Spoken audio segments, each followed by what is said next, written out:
Welcome to Salcedo Paranormal.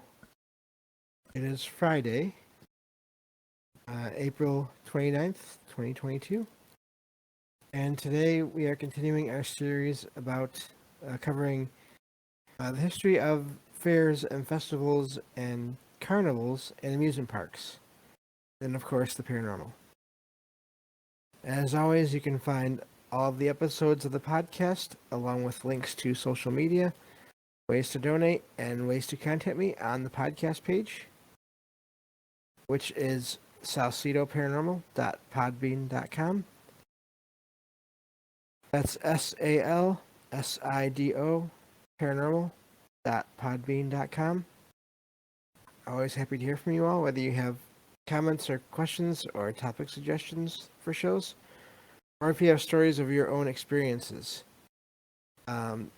Whether they're yours or they're others that you trust. Happy to hear from you, whether you want to send in a written account of these experiences or if you want to join me on the show to talk about them. We can do either way.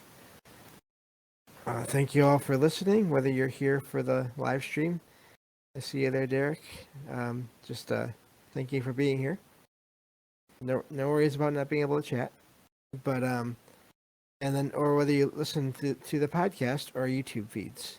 It's amazing how many views I've been getting on YouTube for each video. It's surreal in a way, and then just downloads for the podcast as well. So thank you all again for all of your support. So today I will be just going over a couple of articles about more of, let's say, the more modern versions of fairs and carnivals, kind of how they got started and where they eventually went. And then next week we will get to more of the amusement parks. I'm thinking, depending on how much I find on that, we'll see if this ends up being a 4-part series. I don't know, but it'll at least be 3 parts with next week and everything, next Friday and everything. So, but yeah, that's basically the plan for that. Next week it'll be the usual schedule. Basically, Monday will be the news. Tuesday, true paranormal stories from the web. Wednesday will be a book review. Hopefully Lovecraft, if I get around to listening to a few more stories. If not, then it'll be more Stephen King, most likely. And then Thursday is more true paranormal stories from the web. And then again, like I said, next Friday will be either the last part or another part in this series on this idea of paranormal associated with these fairs and their various versions of the name of a fair. Like I said, there's festivals, carnivals. They all have different meanings depending on where you look, but they seem to be similar. Excuse me, at times. So, that is the plan. So let me get to this article here. I already shared both of the articles in the chat, and I will include them in the episode description, as always. I just recently found out that the character limit on YouTube descriptions was more than I thought it was. So, I'm actually sharing links now to what I'm referencing here on the YouTube videos as well. So, that is nice. I didn't... At first, I thought it said that there was only a 500 character limit, and then I realized, oh, there's an extra 0 there. So, it has helped a bit with that. Anyway, that's a little bit of behind the scenes stuff for you, I guess.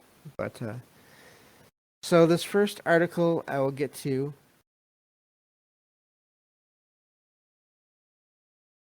fairs. And,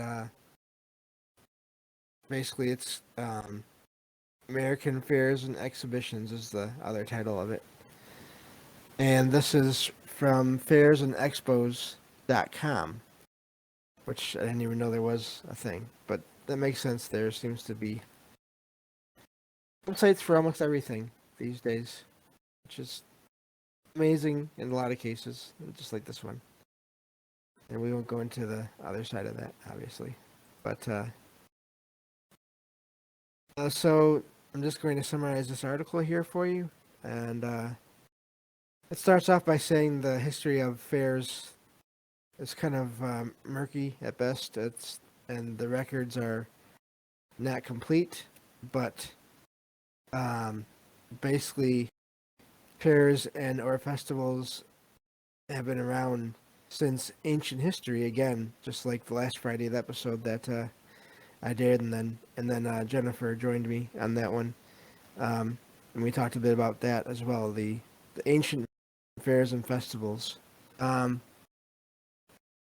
of course, these go all the way back to ancient history, but also to the 18th century in Western Europe, and then from there they moved on into the U.S., into America, and then even Canada, according to this article. So basically, fairs just traveled along with the people, which makes sense. You have enough people that move to an area, then it feels like eventually there's going to be fairs and festivals. As far as the first fairs and festivals, though, there are records as early as 500 BC, but they're basically biblical or scripture references in the book of Ezekiel. So that's going pretty far back there. And 1 minute, I better mute these articles just in case any ads decide to pop up on me. Because I've heard that before in shows, and it's not fun. So there we go. That's done. Okay.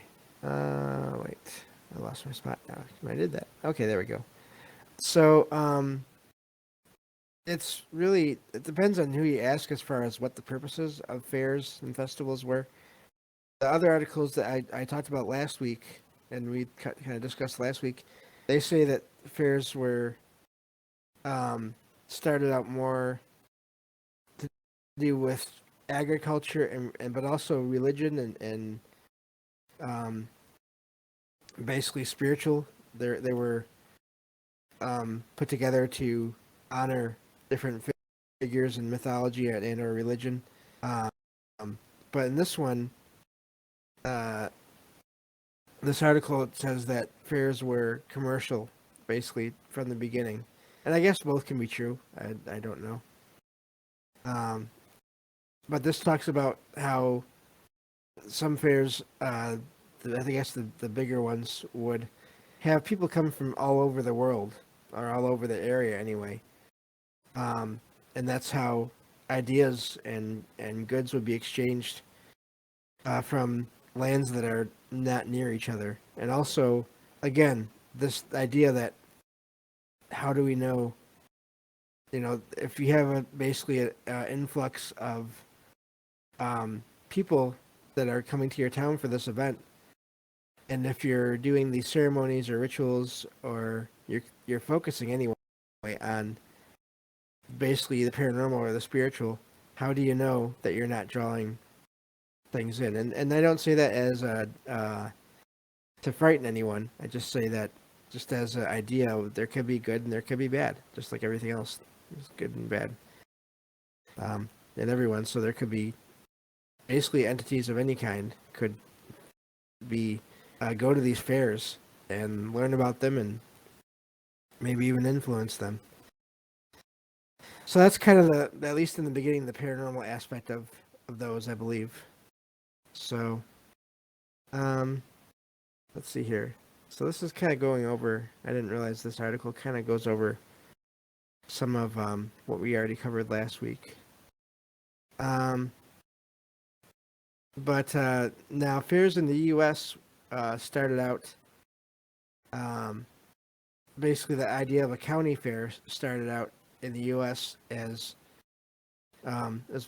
basically organized by an agricultural group, and these were started by apparently this first one that they mentioned here was started by someone named Elkanah Watson, who was in New England, that part of the U.S., patriot and farmer.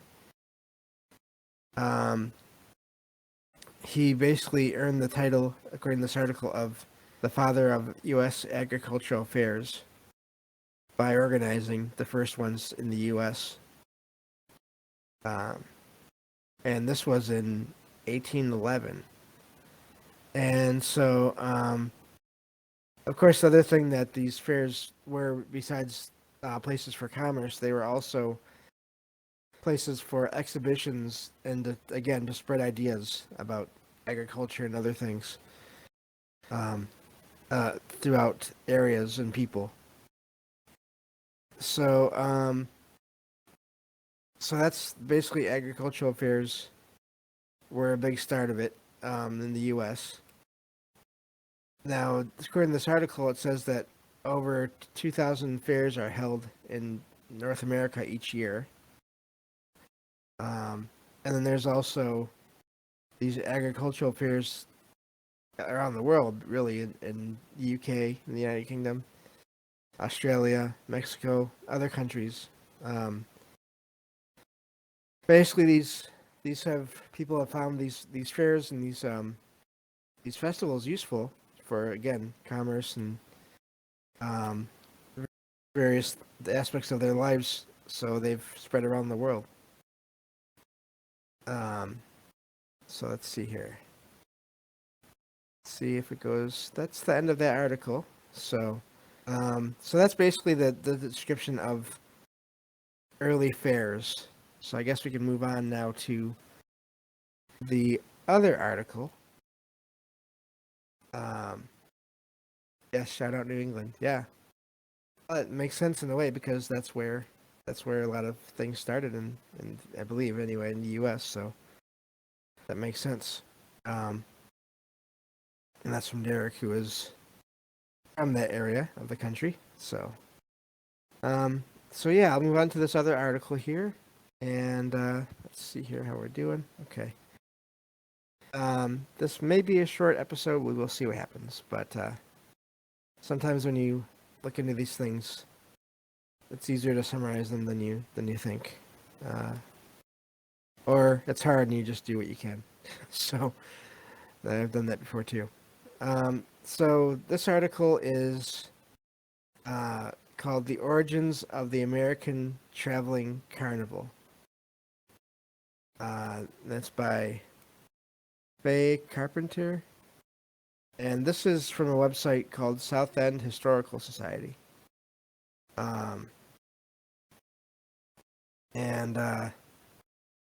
But this is all about just in general.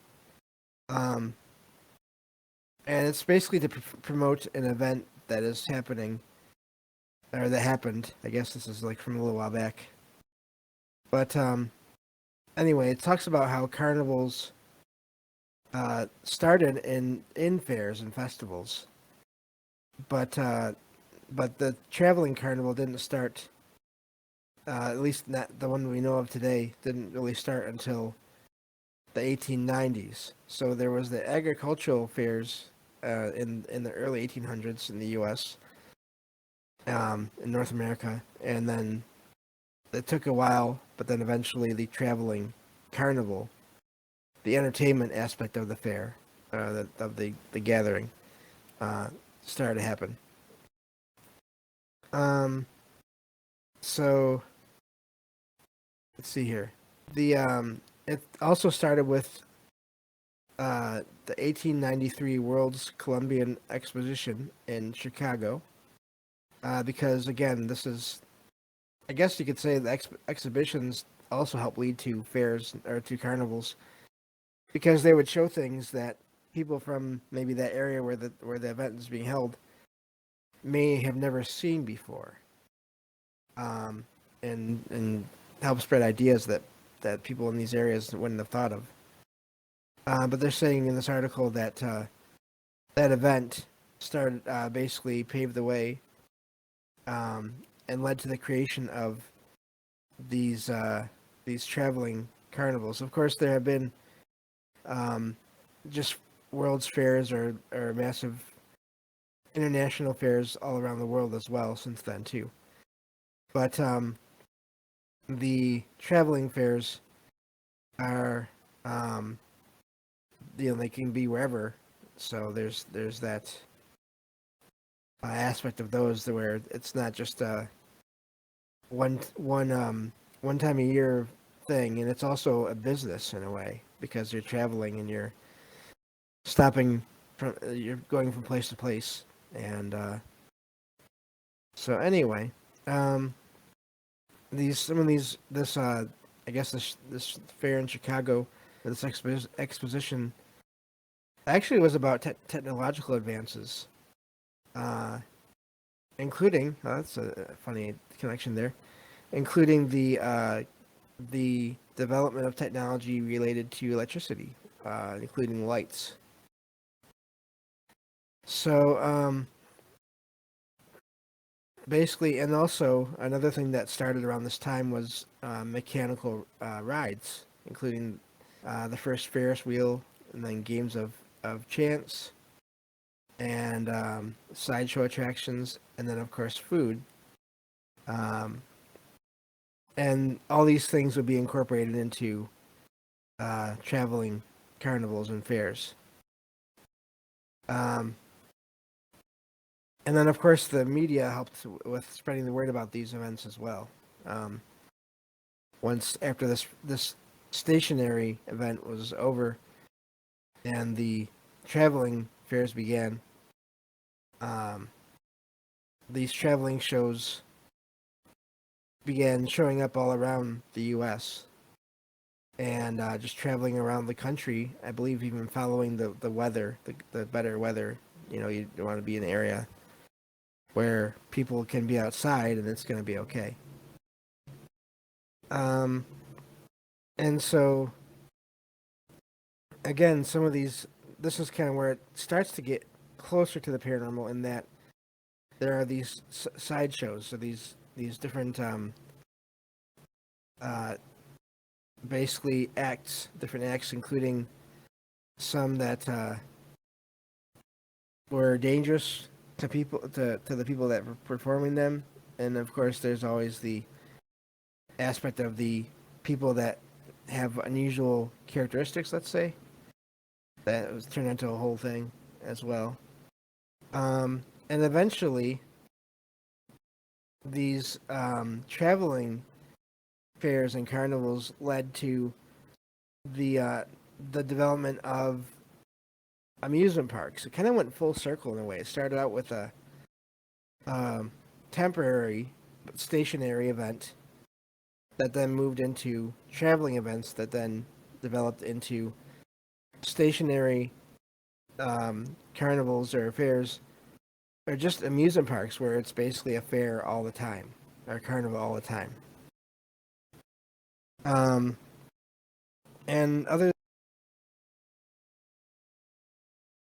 other is the idea of fortune telling or mysticism involved in the fairs. So, but anyway, so yeah, that's basically the description of that. And again, that's, like I said, there's a lot of detail. There's a lot of various different kinds of places. So, and let me see here. Let's see here. I'm reading the chat. Yes. Okay. Here we go. And I believe in just in general, that's a good point from Derek. A lot of creepy carnivals and circuses in DC Comics, but that's an idea. They've been used and added to popular fiction over the years as well. So, and I mean, there's even novels about and stories. There's a novel by Stephen King about an amusement park, and basically a ghost story attached to it. So, let's see here. Yeah, so that's really kind of all I wanted to cover. Let me see if there's anything else here in my links. that really looks like it's important to share. I kind of, let's see here. So let me get to the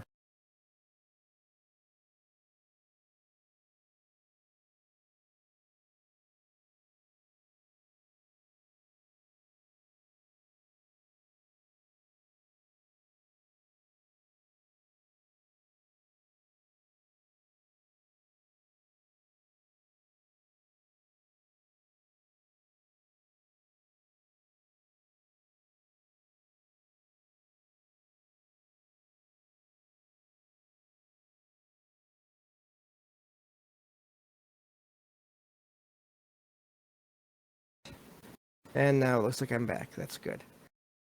That's what happens when you don't realize that you haven't opened a separate tab to go to a new link, and you accidentally move yourself out of the program that you're using, or the website you're using to record a podcast.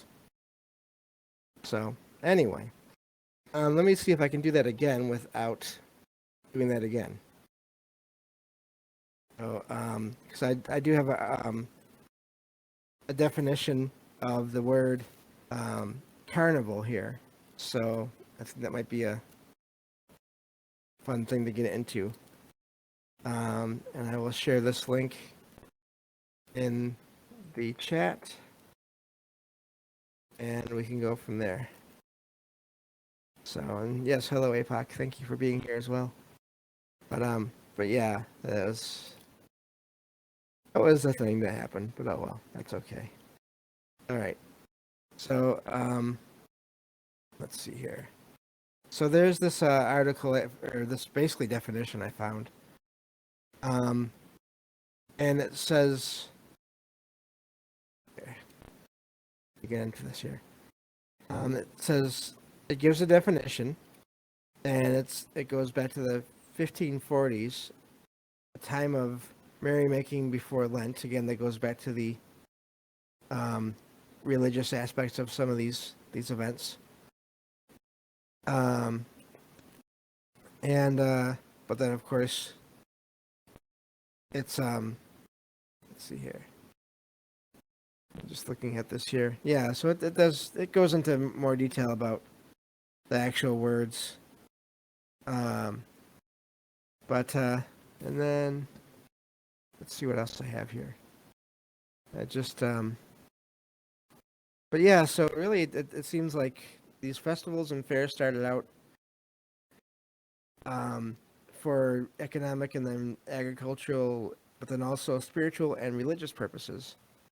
Then eventually, of course, they became entertainment as well, and this is what led to amusement parks in the end, because there it's, like I said, it's all about that kind of atmosphere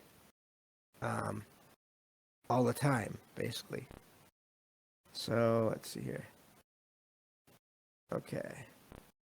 I have one more article here I can get into. I will also share this one. But I had these saved up.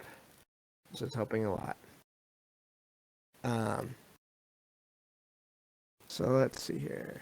There's this article that I will share in the chat. And this is, again, more specifically about carnivals. And it's called The Origin and History of Carnival. And this is referring more to the entertainment and really the more celebration or party aspect of some of these events that later led to these traveling events and then the amusement parks. So it goes into detail about this. It says, what is Carnival? And it basically it's a festival. It's an annual festival that is usually, again, it's related to religion in some cases. It's basically a celebration, public celebration of some kind, including street parties, parades, balls, as in dances, and other forms of entertainment. And these basically would be held before times of basically observing, basically times of self restraint or basically sacrifice in a way. And I'm not qualified to get much deeper into it than that, but these are basically parties and events that would happen after that, before, and then I believe in some cases also after times like that. Um, and so carnivals really they go back to, and again, they're talking about this as another word for festival. So, and how they were held on particular days relating to, even in some cases, celestial events, such as in the spring equinox. Let's see here. Basically, the equinoxes and the solstices.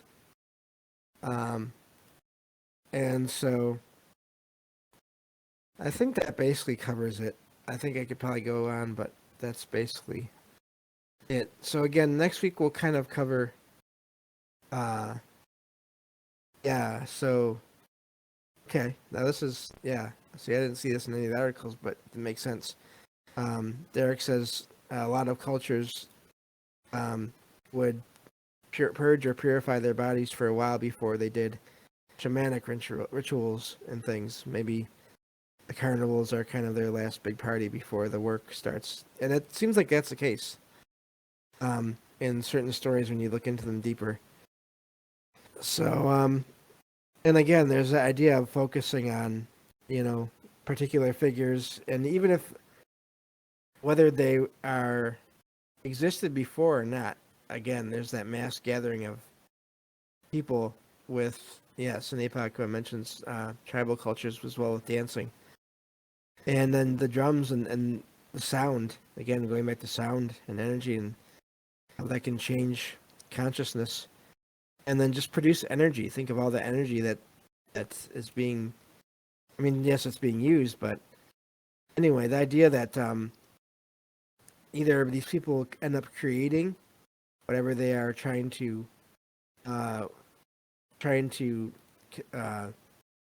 commemorate or worship or whatever the case may be, or either they create it or it was already there and it is drawn to these events, or other beings could be drawn to these events, just because of that so much energy being produced. Especially in the cases where these are more so like in the big cities, where these events take place and across, blocks of a city, and then of course across countries at different times. Makes me wonder now, if you think about it, some of these traveling carnivals, doesn't have quite the same spiritual connotations in that it's more entertainment, but there's still energy being generated by the people that are experiencing emotions as they're at these events. That's kind of ironic in a way. Same with amusement parks. There's so many people there that are doing things that they normally don't get to do. Right, going on rides, getting food they don't normally get, whatever. In some cases, even being frightened in certain attractions, whether it's fun houses, like halls of mirrors or whatever. And then if you think about that, take that even further to haunted house events. Now, when I say haunted house events, I mean the ones that are where the people do all the haunting. The people set up themselves and props and different things to frighten people. That's a lot of energy being generated there. So yeah, I think that's a good place to leave off, leading up to next week, talking about. Really, I think from here we can just jump right to different amusement parks that have reports of paranormal activity around them, whether it's while the place is open or even after the place is closed. I think that'll be a good thing that we can look into next week. Basically, it'll just be. I'm thinking a lot of it will just be. I'll look up, reports of different activity in different amusement parks. Of course, that will be. Yeah, all the people screaming over and over at the same spot on a roller coaster. Maybe opening some kind of portal or something. Yeah, there's an idea. So, yeah, so I hope you all like this. I kind of stumbled through it again, but yeah, thank you all for listening, and I will talk to you all on Monday on the next episode of Salcedo Paranormal. Take care.